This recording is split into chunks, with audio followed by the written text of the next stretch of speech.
The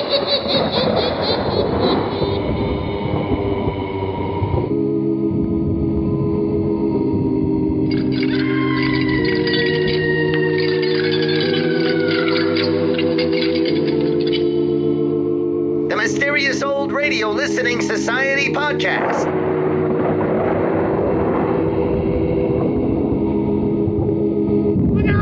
Welcome to the Mysterious Old Radio Listening Society, a podcast dedicated to suspense, crime, and horror stories from the golden age of radio. I'm Eric. I'm Tim. And I'm Joshua. We love mysterious old radio stories, but do they stand the test of time? That's what we're here to find out. This week I chose an episode of The Chase entitled The Newspaper Reporter. The Chase debuted on NBC April 4th, 1952, and ran a little over a year, bowing out June 28th, 1953.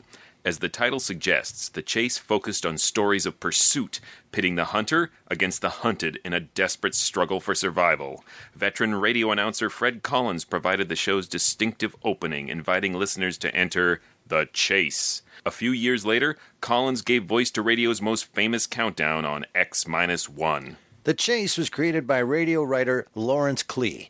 In the early 40s, Klee wrote for the popular soap opera Hearts in Harmony, and later for Chaplain Jim, a wartime production designed to boost troop morale.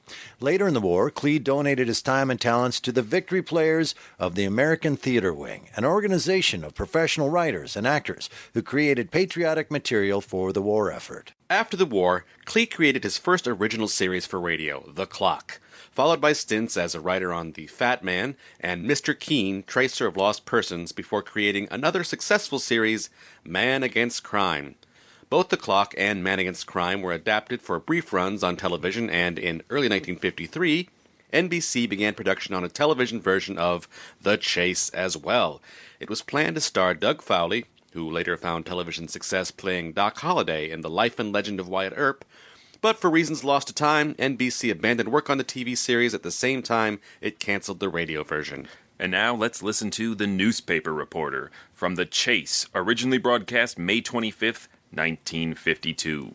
It's late at night, and a chill has set in. You're alone, and the only light you see is coming from an antique radio. Listen to the sounds coming from the speaker. Listen to the music, and listen to the voices.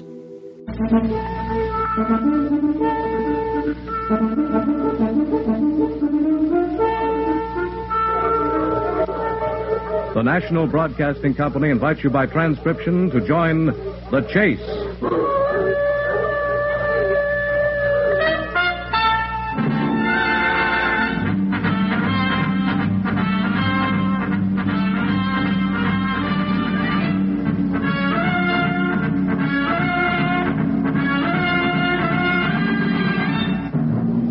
In the animal world, there is the hunter and the hunted, hound and fox, hawk and sparrow, chicken and worm. We in the topmost species have also joined the hunt.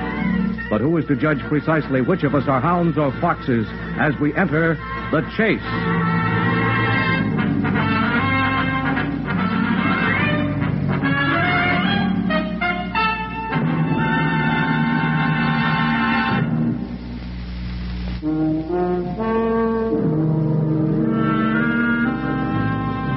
Potter, you're a bum. You heard me.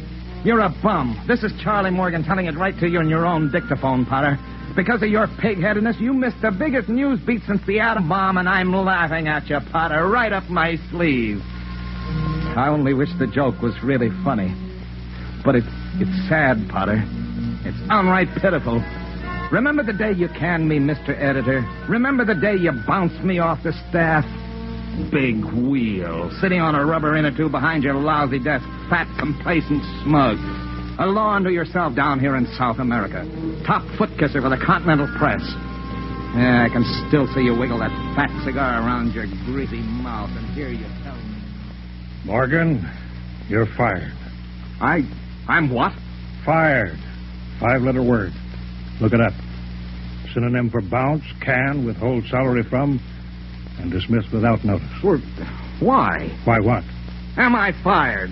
Oh, several reasons. I won't list them all, just 2 of them. A, you drink too much. B, you're a rotten reporter. No, wait a minute. No Potter. point in arguing, Charlie. As a newspaper man, you're through. particularly here in South America, and you know it. Yeah, I guess I do. The AP fired you first, and you lost your berth with UP. I gave you a berth here on Continental because I felt sorry for you. You didn't appreciate it. I don't want to lecture, Potter. Too much vino, Charlie, too many senoritas. This is a newspaper office. Not Hollywood's version of what a newspaper office ought to be like. Days are gone when reporters wore their hats on the backs of their heads and scooped the town while having a quick one at Harry's Speak. You gotta work for a living if you want to keep a job, Charlie. Yeah, I guess you're right. Now, I'll tell you what I'll do. I'll stake you to the tourist plane fare back to New York. It's 5,500 miles due north, Charlie, and I don't expect you to walk. Keep your stake, Potter. Oh? I'll get along. Maybe you were right about the hooch and dames. But when you call me a rotten reporter, I should have kicked your teeth. Don't try any rough stuff, Morgan. Blind drunk, I'm better than you'll ever be, and I'll prove it. How? I'll let you know. Right after I wind up cockeyed.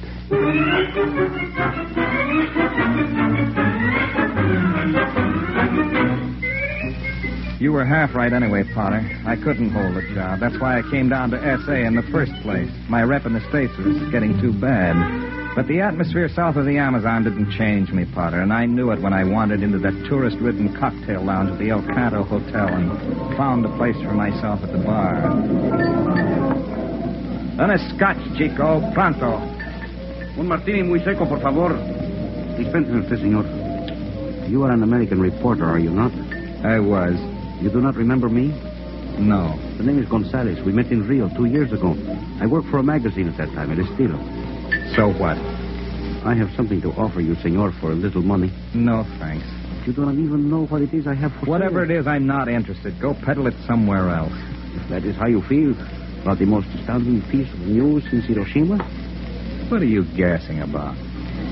I am taking a big risk by talking to you this way, senor. More than one man has been thrown into the river for the piranha fish to feast on. Within minutes, they can strip onto the bone so that nothing is left. You're a cheerful character. But for a sum, senor, a small sum, I will give you the newsbeat of the century. You better try drinking your martinis through a straw. You're loaded. Don't be a fool. Won't you even listen to me? I'm listening, but you don't say anything. What's this big news scoop all about? I can only tell you at this time that it concerns a missing person. A man the world thought was dead, who has suddenly reappeared.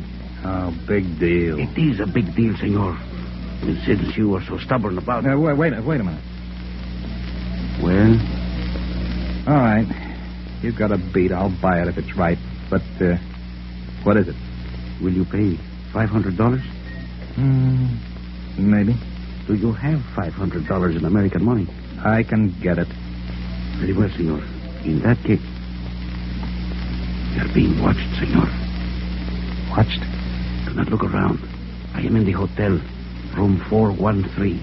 Meet me there in exactly 1 hour. 413. Leave the hotel first and then return.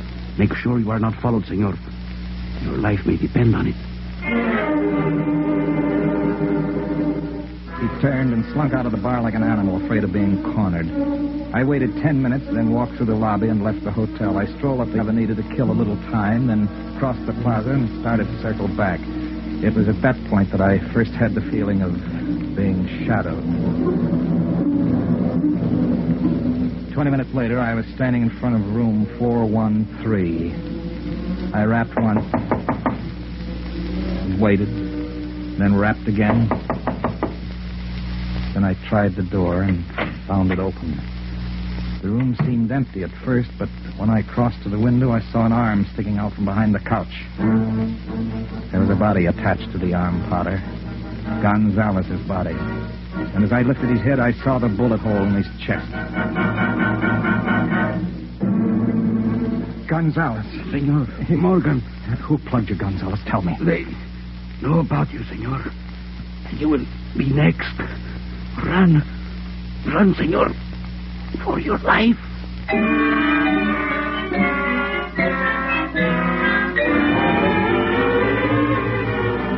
The next thing I heard was a death rattle, and I lowered what was left of Gonzalez to the floor. My first impulse was to get out of there fast, but as I started for the door, I noticed a photograph standing near the bed. It was a picture of a woman, and I grabbed it on a hunch and yanked it out of the frame. That was when they made attempt number 1, Potter, to shut me up. The shots came from the window, and they missed me by a hair. I bounded out into the car and started racing down the hall when I heard footsteps behind me, and I knew I was being chased. I could almost hear the next 2 bullets whistle past my ear, and it was no time to stand on ceremony. I grabbed the nearest doorknob with a prayer that was answered when the door pushed open, and I slammed in and locked it behind me as I staggered into somebody's room. I beg your pardon? Excuse me. May I ask who you are? 10 more seconds, and it would have been who I was. What are you doing in my room? I'm running, mister. Running? Yeah, from a gun. Somebody out in that car that thinks there's an open season on Americans. Is this some kind of practical joke? Didn't you hear the shots? No. Well, I heard them, mister, and they were meant for me. Just a moment, my friend. Don't open that door. Please. Well? All is empty. You're sure? Look for yourself. Yeah, the guy who was chasing me must have taken a powder, which suits me fine. Please, exactly what is this all about? Man's been murdered, room 413. On this floor? Let me see. Now, wait a minute, mister. They've had 5 tries at me up to now, and I don't want number 6 to hit the jackpot.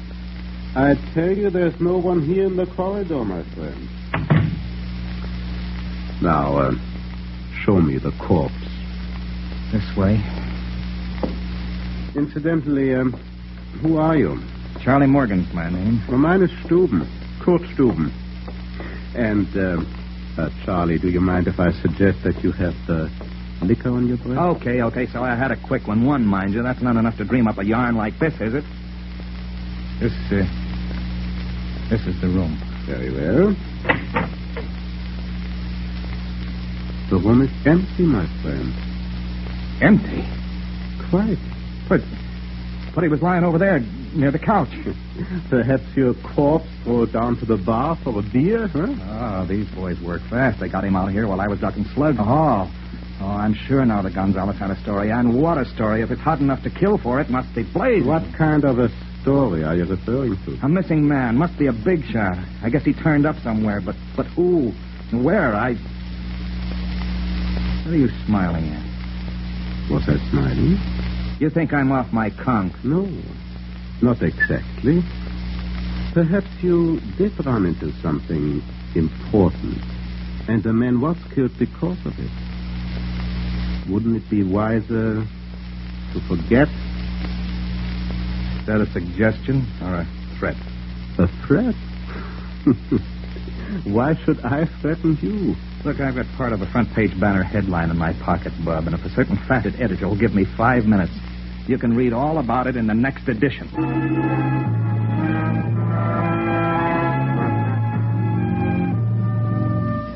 He smiled again, then stuck a monocle in the corner of his eye and looked me over like I was some kind of bug under glass. He was still gawking at me with all his molars showing when I left the room. As soon as I stepped out into the street from the hotel lobby, I knew I'd made another mistake. I should have called you, Potter, from a phone booth inside, but it was too late now. Right behind me, blocking the doorway, was a guy with a chest like a barrel and a face like an ape's. He was watching me with an ugly scowl. One of his mitts was inside his pocket, wrapped around a gun. I began to walk, and so did he. And then I started to run. I tried to lose myself in the narrow streets, but he stuck to me like glue, and any second I expected to hear his revolver crack and feel the lead burn through my spine. Then, just as I thought my legs would give out, I spotted a shopping arcade, and I ducked inside with the crowd. A few seconds later, I looked behind me, and he was gone. I ducked into a phone booth.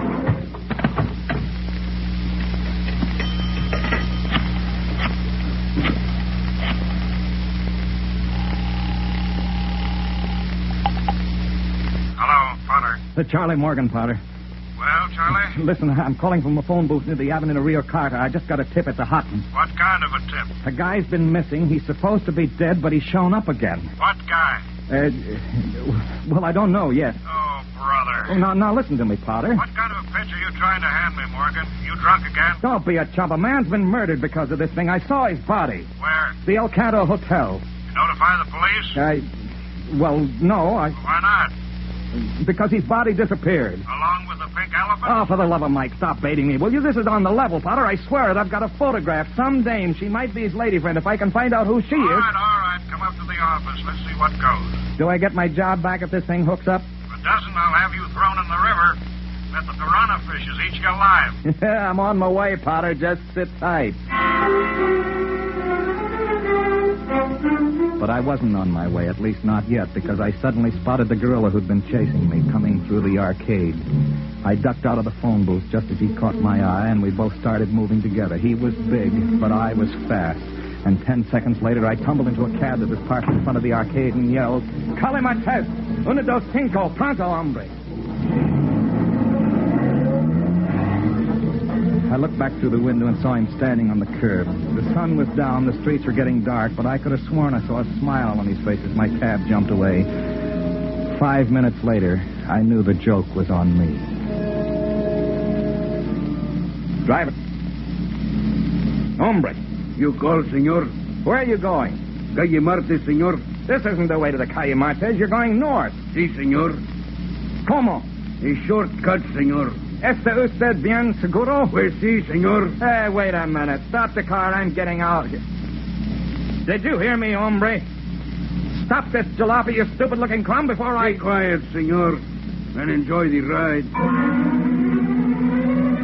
I saw it when I leaned over. A German Luger as big as a cannon that was strapped to his gear shift, and he had one hand on the wheel and the other on the gun butt. We drove for 20 minutes more in silence while I weighed the odds against trying to take him from behind. He was doing 50 by that time, and we were on the open road at least 5 miles from town. But gun or no gun, I wasn't going to let him waltz me around again, Willie, so I moved up suddenly and grabbed his throat while his hand shot up and pressed the Luger muzzle against my cheek. Stop this car. Let go, I shoot. Go ahead and I'll twist this wheel road. I swear I shoot. Let go. Hey, look out!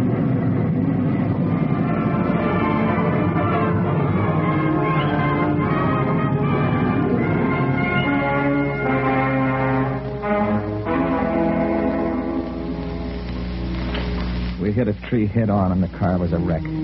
I got out of it lucky with a twisted shoulder and a cut on my cheek, while the driver's head smacked into the dashboard and knocked him cold. Hey, hombre. Wake up. Hombre. ¿Qué es eso? Take it easy, hombre. Now I've got the Luger. Can you stand? No puedo andar. Try it. Come on, get on your feet. Caramba. That's better. Now let's keep it in English. You were pretty good at it before. What's the deal? Senor, Who paid you to take me for a ride? I do not remember. Will you remember better if I massage your skull with this Luger? Senor, por favor. I'm a poor man.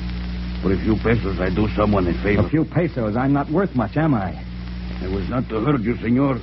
Just to drive you to the house. What house? It is near here. Okay, let's go. Senor? I said let's go to that house, hombre. He took me through the woods about a half a mile till we reached a broken-down shack with a car parked in front of it. It was a big job, European, a Mercedes, and it looked incongruous standing in front of that hovel. I nudged the guy with my gun, and we stopped for a minute while I took stock of our surroundings. This the joint? Si. Who owns that car? I don't know, senor. Who lives in the shack? I don't know, senor. Do you know you're alive? Si, senor. Congratulations. Come on, we're moving up to that busted window to see who's inside. We approached the window slowly, bent half over, and when we reached the house wall, I raised my head inch by inch until I could peer through the broken glass. The first guy I noticed was the hatchet man who'd chased me through the streets, and then I spotted the guy who called himself Kurt Steuben. Between them was another character with his back to me and his head hunched over, almost hidden by an upturned coat collar. This was the missing man, the guy Gonzalez told me about. But before I could get a good look at his face, his sidekick spotted me, raised his hand, and fired point-blank through the window. I felt a stab of pain in my right wrist, and I dropped the gun. Then everything happened at once. The driver lunged, the shack door opened, the air was filled with oath, orders, and whistling. How I got back to town, Potter, I don't know. I remember how dark it was as I tore through the woods and the way my spine crawled every time I heard a noise behind me and thought they were closing in. But I found the highway at last and bummed a ride back into the city on a banana cart. It was when you came into the picture again, you great, big, lovable slob. Morgan, Yeah, Morgan. what's happened to you? You're a mess. I'll tell you what happened to me, Potter. I've been conned, chased, mauled, and shot at. I played tag with a gunman and wound up crawling out of a car wreck with a radiator cap in my teeth. Oh, your wrist. It's just a little flesh wound. Forget it. Listen, I'm convinced I walked into the biggest rhubarb since Lincoln's assassination. Somebody big's on the loose, Potter. Someone so hot his pals go in for mass murder just to keep it quiet. Now, wait just a minute, Charlie. Oh, you wait. How do you think I got into this condition? Playing jacks? I tell you, there's something tremendous going on, Potter. Bigger than anything I've ever handled in my life. Look at this picture. It's the one I took from Gonzalez's room. She must have been his girlfriend, and he knew all the answers. And if he knew who this mystery character is, she will. But she doesn't. If I can find it. What did you say? I said she doesn't. The whole thing's a tempest in a teapot. No, that's an original expression. How can you tell what this dame knows? Because she's inside in my private office. She's what? They found Gonzalez's body half an hour ago. She came in to give me the story. Gonzalez was mixed up with a small-time heister, a crook who broke out of jail. A crook who... And you believe that yarn? Why not? Look at me, that's why not. Would a small-time crook have an organization so slick I can't move down the street without being tailed by a walking arsenal? Now, take it easy, Charlie. Here she comes. I'm going now, Mr. Potter. Well, thank you for coming in to see us. Oh, this is Mr. Morgan. He was the man who found your fiancée's body. Miss Briar Talon, Charlie. That's been terrible. I warned him, begged him to change his ways. He wouldn't listen. Then when he tried to tell you where Rivera was hiding out, he was murdered. Found his body in the woods outside the city. Who's Rivera? The con who escaped. They got an alarm out for him. You an American, Miss Talon? I was educated in Chicago. Why do you ask? Gonzalez was Spanish. Of course. I was, just wondering, where he met him. Here. I knew him for the past 2 years. He wasn't a criminal. He was a well-educated man. He met the wrong companion. I loved him very much. Goodbye, Mr. Potter. You've been very kind. Goodbye, Miss Talon. Mr. Morgan. Goodbye. So long. I wish I could help you both. Please. Bye. She's lying, Potter. What? They set this up to put us off the scent. They'll probably knock off this escaped con themselves so he can take the rap for killing Gonzalez. But I'm not going to let it go at that. What are you going to do? They've been on my tail for the past 8 hours. Now it's my turn. I'm going to chase Miss Briar Talon.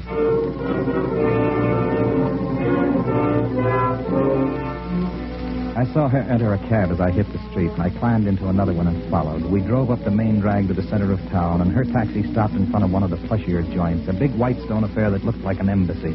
She walked inside, and I went around to the back and let myself in through the service entrance. I passed through a butler's pantry, then a hall, and found her in a reception room, just taking off her hat. Hello again. You. Me. You followed me. Sure. Why? Because you lied before. Gonzalez wasn't mixed up with a small-time gangster. This rhubarb is bigger. You're very rash, my good-looking friend. The word is stubborn. As long as you're here, sit down, relax. I'll get you a drink. No, don't bother. And stay away from that desk drawer. What are you looking for? A gun? I'm becoming a very cautious guy, lady. Don't be silly. You've changed a little in the last half hour, baby. Have I? Mm-hmm. In Potter's office, you gave a pretty good imitation of the bereft sweetheart. Well, since you were astute enough to see through my story, why bother to play act anymore? Who's the man with the upturned coat collar? Beg your pardon? I saw his back in that hovel outside of town. He's the one who's supposed to be dead, isn't he? I thought you already knew all the answers. What's his name, honey? I haven't the slightest idea. You sure you won't have a drink? And have you flavor it with cyanide? No, thanks. You don't mind if I have one, then? You were educated in the States, huh? I was. Where were you born? In a hospital. Very funny. You've got me in stitches. You're such a nice-looking boy. Why do you want to bring trouble on yourself? I like trouble. It agrees with my appetite. Be careful of your choice of food. I wouldn't want you to upset your stomach. As soon as you finish that drink, sweetie, you can get your hat. Oh, we going somewhere? Policia, senorita. You're not serious. Do I look like I'm laughing? You couldn't possibly take me to the police, darling. No? Why not? Because that gun you were looking for is in someone else's hand. And he's standing right behind you. Good evening. Herr Steuben, I presume. Looks like we're back where we started. I was running, wasn't I? And one of your goons was on my tail. But the chase ends here. Fryer. Yes. Bring the car around to the back, then call Bauer. What shall I tell him? Say, the fox is cornered. We will dispose of the pelt on the bridge. You want me to drive you there? Yeah, schnell. Are we, taking a little ride? Exactly. Is this trip necessary? You are a warm one, mein Herr. But we will cool you off. You will walk out of this house and into the car with both your hands in your pockets. You will be careful not to utter a sound. Make myself clear? Very. Good. And let me warn you, my friend. One false move, and I shoot to kill.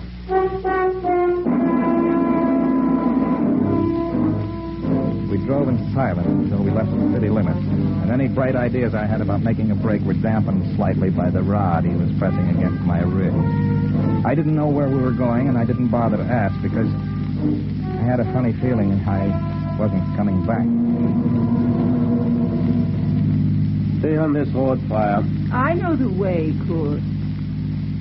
Are you comfortable, my friend? Oh, extremely. Good. Look, as long as my future doesn't look very promising, you might ease that gnawing sense of curiosity that's been burning me up for the past 12 hours. And for which you are paying a stiff price. Who is he? Who's this mystery guy who's so hot you've got to keep him under wraps by leaving a trail of stiffs from here to the Amazon? You will know who he is very shortly, my friend. You mean I'm going to see him? Yes. When? As soon as you reach the bridge. And what happens after that? I prefer not to discuss that. It's a very distressing subject. Especially for me. You see, it is very important that your body is not found. It would create a greater disturbance than Gonzales merely because you're a newspaper man. Oh, you flatter me. So we will leave it to the piranha fish to dispose of you. Have you seen them operate? Once. They attack in schools. Give them 10 minutes and they can do away with anything alive that happens to drop into the water. I just can't wait. Kurt, the bridge. Yeah, I see the car is there already. Stop here, Fryer. The bridge was a wobbly affair made of wood, suspended across the river below. A car was parked in the center. The Mercedes I saw before, and the guy behind the wheel must have been the gorilla who chased me in the arcade. But it was the second man I was interested in, the one with the upturned collar. And he was standing just outside the car in the center of the bridge, watching us. You asked to have your curiosity satisfied, my friend. Look for yourself. Who is he? You cannot see? No, he's in the shadows, and his collar's still turned up around his head. Fryer. Yes. Drive on across the bridge. I will take care of this one here. You are honored, my friend. He has come down himself to see that we dispose of you properly. But who is he? I can't see him. What's his name? His name, my friend, is... The bridge is cracking!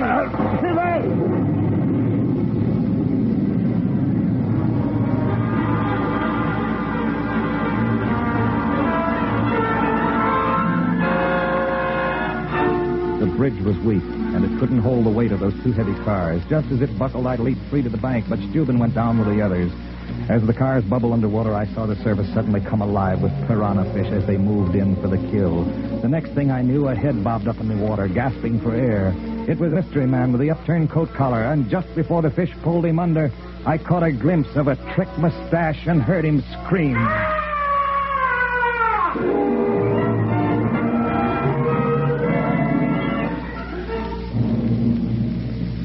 Well, Potter, you know what piranha fish can do. I searched the riverbank for an hour or two, but all I found was part of an overcoat.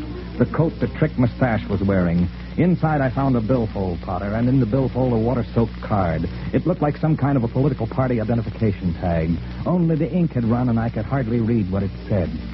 But I was able to make out two things on the card, Potter. One was a crossed symbol in the form of a swastika on the upper right-hand corner, and the other was what was left of a name on the bottom. A first name, Potter. Adolf.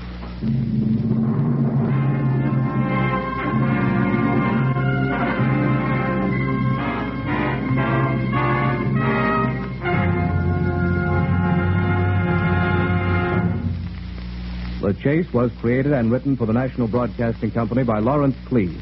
Featured in tonight's cast was Vincent Hayworth. Others were Doris Dalton, Stephen Schnabel, Wendell Holmes, and Louis Van Ruten. The Chase was directed and transcribed by Walter McGraw.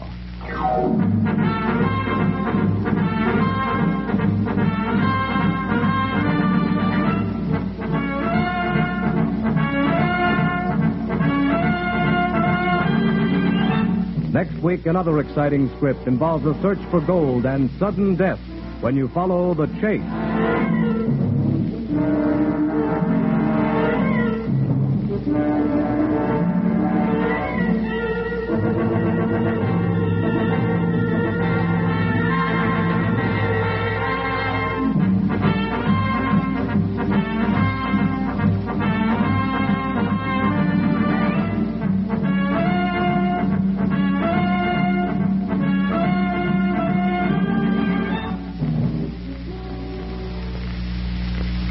Next, it's First Nighter on NBC.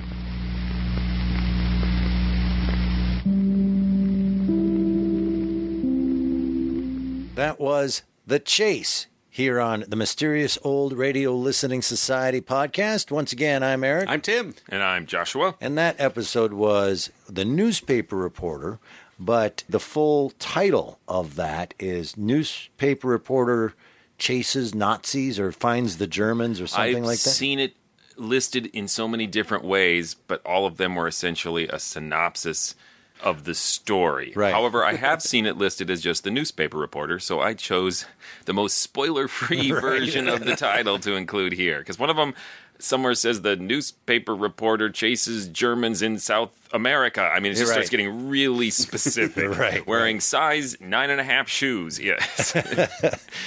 That's a brand new one for me. Never even heard of the radio series The Chase. Hound and Fox, right? Chicken and Worm, Roadrunner and Coyote. No, right? It seems to work its way down the evolutionary ladder. It's like Chicken and Worm, Fruit Fly and Banana.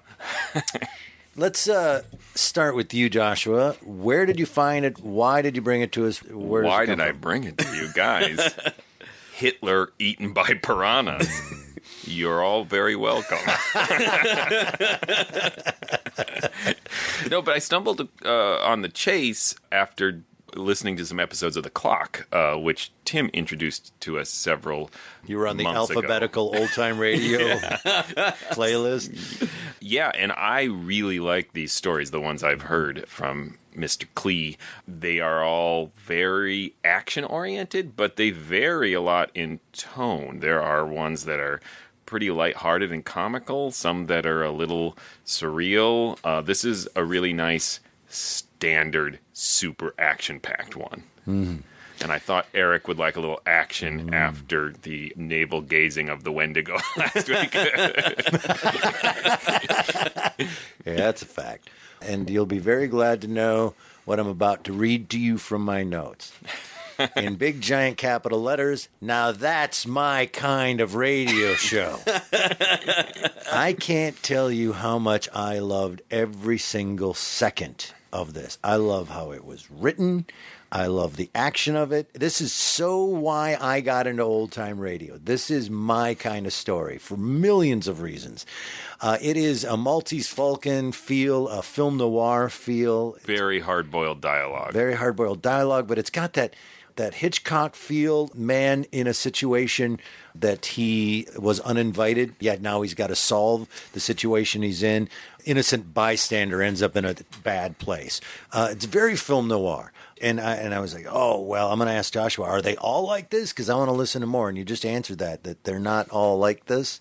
I haven't listened to all of them. There are a lot of them that still exist. I've maybe listened to the first 8 or 9 of them. Okay. I just went through in chronological order. But they were all a little different. They're not all like this.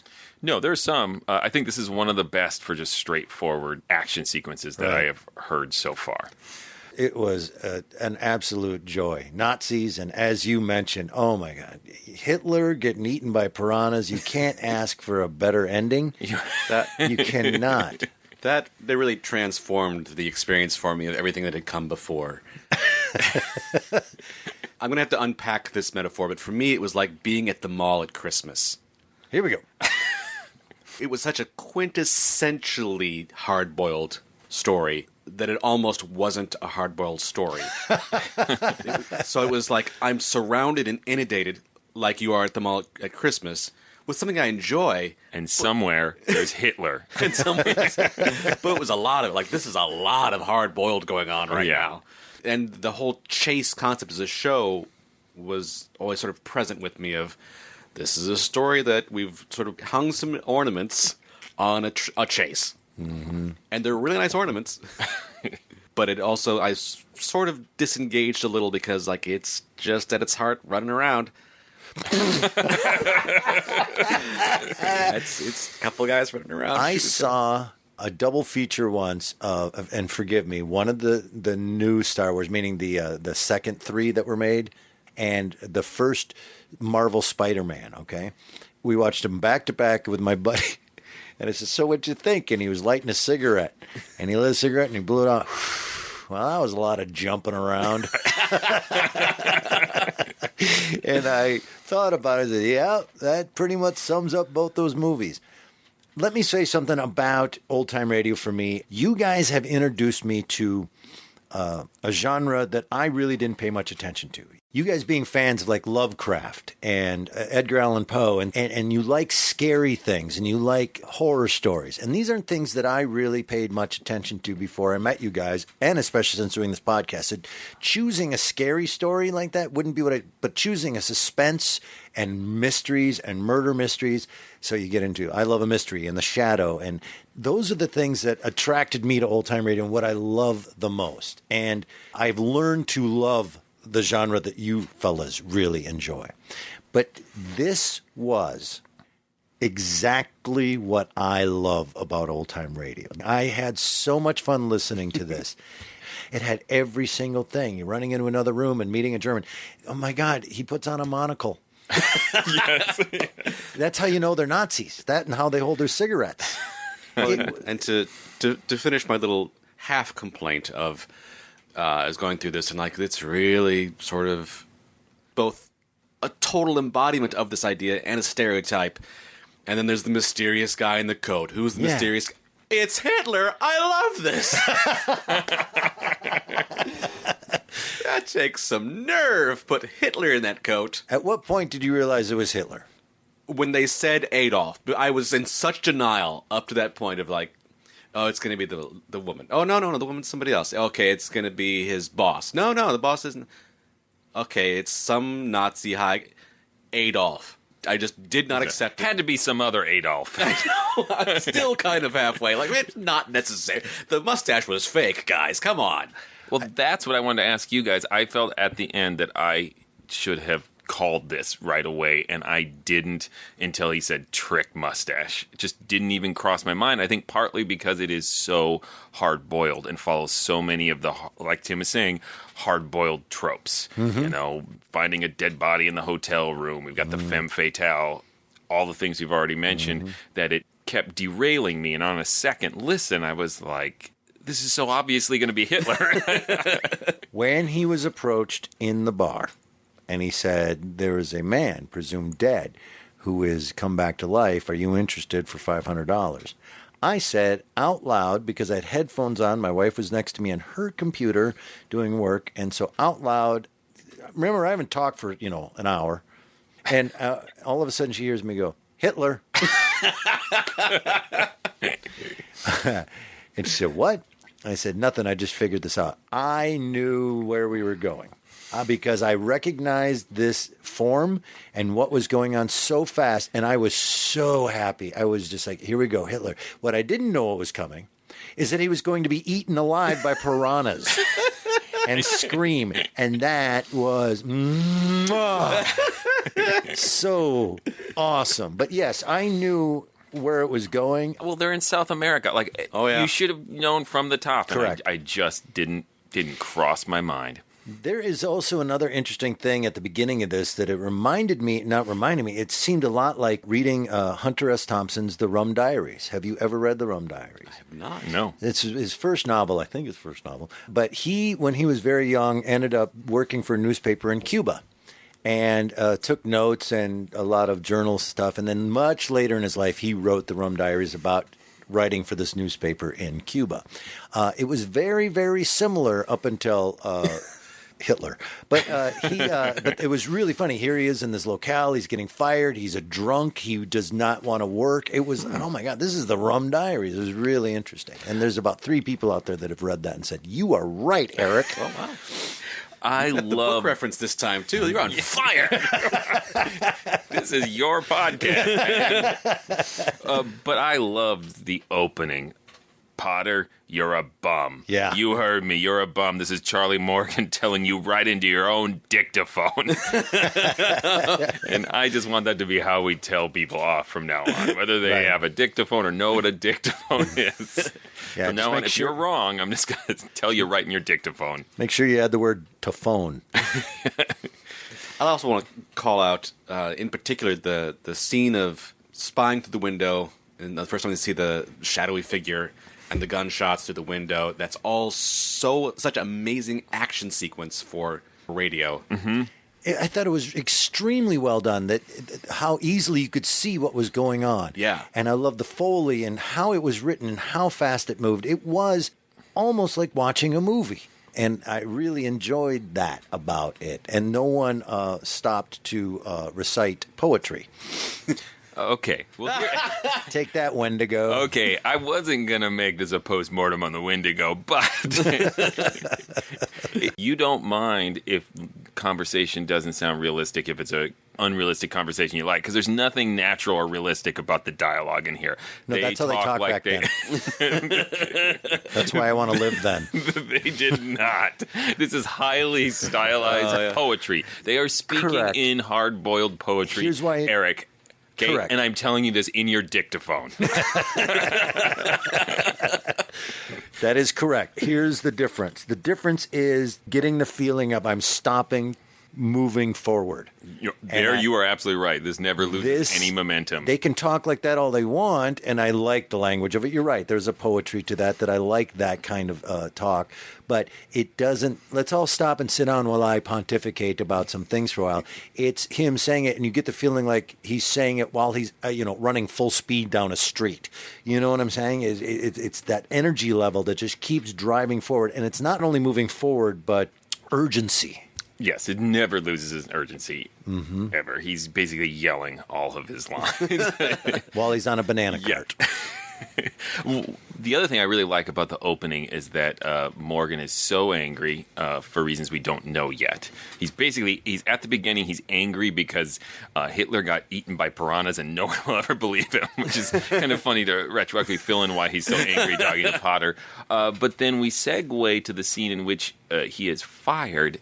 And his boss, Potter, he's played in such a mellow manner. And then we find out, well, maybe it's not irrational on Potter's part. He's being fired because he's a drunk and has lost most of his job, so now he has no choice but to go to South America to be a not very good reporter.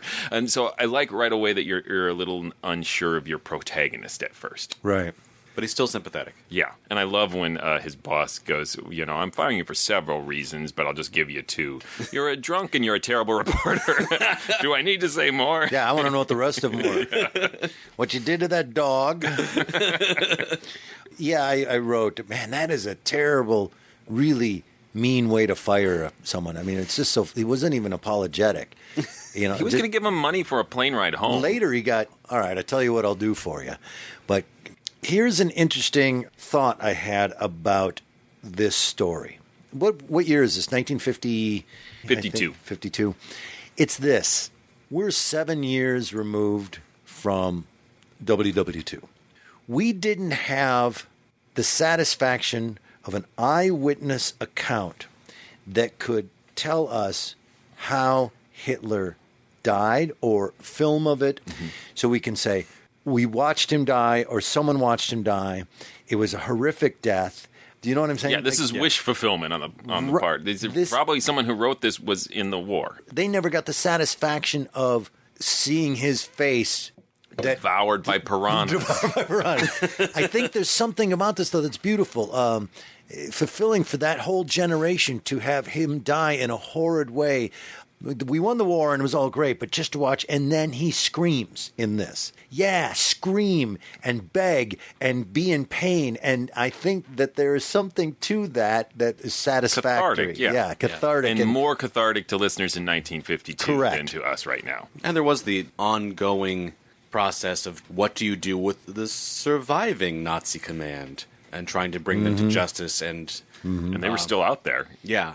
They still are out there. Yeah, they're still finding them, and now they're like 90 and 100 years old. Hiding out places. Found one near us not too long ago. Remember that? Guy up in northeast Minneapolis. Yeah. No piranhas up there to get them. Just hipsters. Well, I'm looking at my notes here, and it's all. I'm looking at mine too, and I have in big letters. Eric better like this. That's so funny because my last note was, "Thank you so much, Joshua." I know you picked this for me, but I love it. God, it was fun. It was so ridiculously fun, and I had a great time. The dialogue is great. I love this piece here because it pretty much sums up the story. Morgan is saying, I'll tell you what happened to me, Potter. I've been conned, chased, mauled, and shot, and I played tag with a gunman and wound up crawling out of a car wreck with a radiator cap in my teeth. He just... I'm curious now to very hear naturalistic dialogue. The rest of this series, because if it is, they take the concept of a chase and reconfigure the genre of it over and over again. That's fascinating. They really do. I mean, I not in a radical way, but they're willing to do things that are not what you would always expect, which you would have to do. If your show was called The Chase and every week it was this, Eric would be happy, but not everyone else. Be ecstatic. I can't wait to listen to more of these, but maybe if you've listened to them all already for me, you can just tell me which ones I should listen to. I will screen them for you. Thank you, because you got nothing but time. Yeah. I'm like the old radio sampler for the king. He doesn't die of boredom while listening to it. All right. Well, any other thoughts, gentlemen, on this? Thank you again. I owe you, man. I owe you.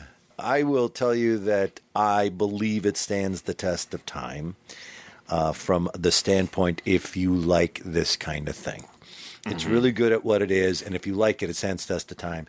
In that specific little area of what it is a classic. But it is, of course, not a classic of old-time radio, but gosh and golly, it was definitely great for that.